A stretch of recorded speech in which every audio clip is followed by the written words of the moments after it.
Scarcity inside of business makes it so that you are always spending your time doing things instead of hiring people.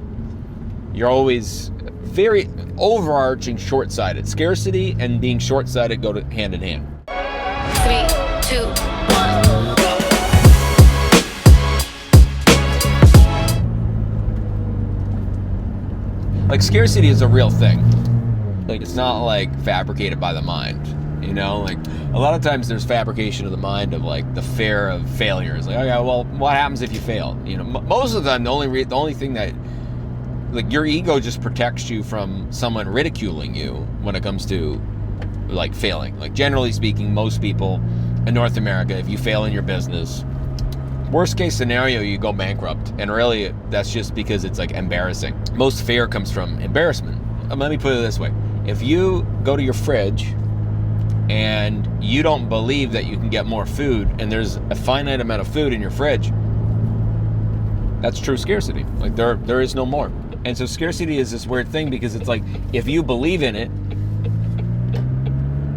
it is real, right? It's like, it's a belief system. So if I go to my fridge, when I go to my fridge and I say, hey, there's food in it. But if there's no food in it, I'm like, in my case, I'm like, my chef didn't make enough food for me. But if there's not enough food there, I'm like, okay, I'm going to go on Instacart and I'll buy some more food. No big deal. Like, that's not a problem. But if I have the mindset of, well, I can't get any more food, every single time I open the fridge, I'm going to be thinking about, well, I don't have enough food. Every single time I'm just going to obsess about, I don't have enough food. I don't have enough food. I don't have enough. I don't have enough. I don't have enough.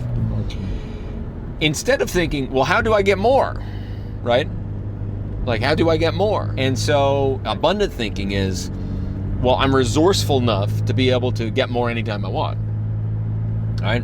Regardless if I got to go out with a bow and arrow and take down a moose, coming to Canada. Growing up, that's what we did. The problem with scarcity is scarcity reinforces scarcity. Abundance reinforces abundance. It's purely the mindset that makes it so that you are having different actions on a daily basis. Because if you go to your fridge and every single day you're just like, oh my God, there's less and less food, the food's going bad, everything else, and that's all that it goes to, and you're just trying to conserve, what's going to happen? Eventually you are not going to have any food, and eventually you're going to be so hungry and so depleted you're not going to be able to get any more food, right? But if you're in abundance and you look at the fridge and you're like, well, you know what, today I'm going to go out and I'm going to get more food. And I'm not even going to think about it, because I can go and get more food anytime I want to get more food. Well, now you're in abundance thinking. So in business, it's like, well, you can always do a promotion, you can always do a launch. Like, if you need more money, you can always create more money. There's never a time where you can't create more money. As long as you're healthy, you can always create more money.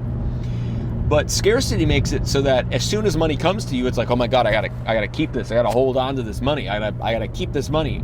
I can't let it go. And so this is generally where people invest in only short-term ROI things. When they do get money, they make terrible decisions with it. Scarcity inside of business makes it so that you are always spending your time doing things instead of hiring people.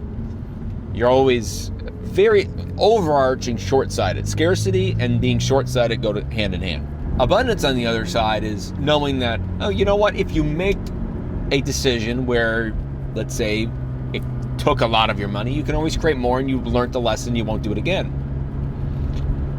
Abundance also thinks very long-term. It thinks far into the future.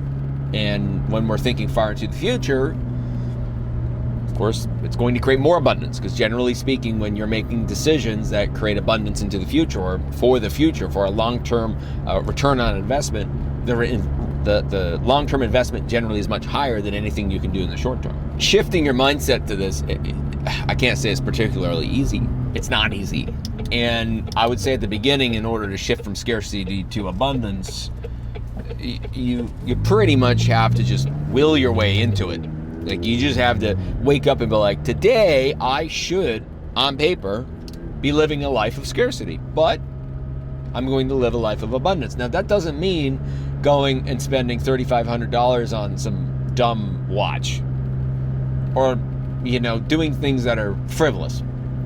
But what that means is, instead of spending 100% of your time on short-term return on investment things, you spend 50% of your time on short-term things and 50% on long-term things.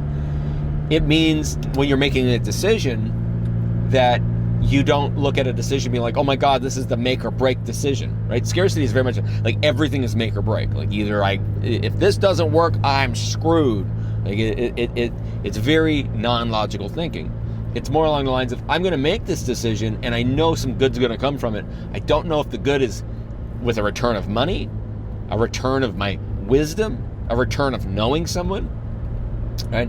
And so it's a larger thinking of, I am going to be a better human because of making this decision or making this choice or making this investment, versus just simply being, oh my God, if this works, this is going to be my big break, versus, and on the flip side, oh my God, if this doesn't work, my life's over and everything I've done is going to be a wash. So it really comes down, at the beginning, it comes down to will, and then eventually it comes down to simply trusting that we live in an abundant universe, and if we focus on abundance, we have more and more and more and more than what we need and just enough, and then eventually more than enough. So it's scarcity and abundance, difference between two. It's mostly how you view the world, and of course how we view the world creates our reality.